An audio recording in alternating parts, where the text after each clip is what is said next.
இவனுங்க வர வர ரொம்ப காஸ்ட்லியான காக்காஸ் ஆகிட்டு இருக்கானுங்க கைஸ். இந்த முறுக்கு, மிச்சரு, இந்த பிஸ்கெட்டு இதை தவிர இந்த சாப்பாடு அரிசியில் வாய் வைக்க மாட்டேன் அப்படின்னு காலை தரையிலலாம் உதச்சி அடம் பிடிக்கிறானுங்க.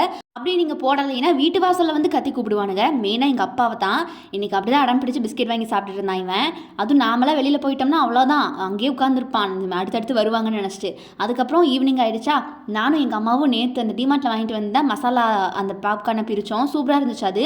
ஆனால் எங்கள் 2 பேர்த்துக்கும் இந்த சீஸி தான் ரொம்ப பிடிச்சிது. அப்பாவுக்கும் பர்சனலாக சீஸி பாப்கார்ன் தான் ரொம்ப பிடிச்சிது. ஸோ அப்படியே சாப்பிட்டுட்டு இருந்தோம். கொஞ்ச நேரத்திலே ஒர்க்லாம் முடிச்சுட்டு வெளியில் வந்து பார்த்தா நல்லா ஃபுல் மூன் கைஸ். இன்றைக்கி பௌர்ணமி கூட கிடையாதுன்னு சொன்னாங்க. பட் என்னன்னு தெரில, நல்லா நிலா வெளிச்சமாக சூப்பராக இருந்துச்சு, பார்க்குறதுக்கே பிரைட்டாக இருந்துச்சு. அப்புறம் உள்ளே போய் பார்த்தா எங்கள் அம்மா டின்னருக்கு இப்படி சூப்பரான முட்டை கிரேவி தான் பண்ணிட்டு இருந்தாங்க. கலர்ஃபுல்லாக இருக்குல்ல, பார்க்கவே செம்ம டேஸ்ட்டு.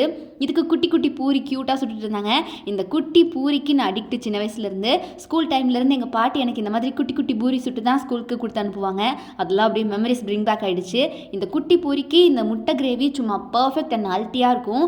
நீங்களும் இந்த மாதிரி குட்டி குட்டி பூரி சுட்டு அதுக்கு இந்த மாதிரி முட்டை கிரேவி இல்லை நான்வெஜ் கிரேவி ஏதாவது வச்சு சாப்பிடுங்களா, சும்மா சூப்பராக இருக்கும். நீங்கள் ட்ரை பண்ணி பாருங்கள், அப்போ தான் அதோட டேஸ்ட் உங்களுக்கு புரியும். எங்கள் அம்மா எனக்கு மேட் மை டே மாதிரி இந்த முட்டை கிரேவியை பூரியோடு செஞ்சு மேட் மை டின்னர் ஆக்கிட்டாங்க.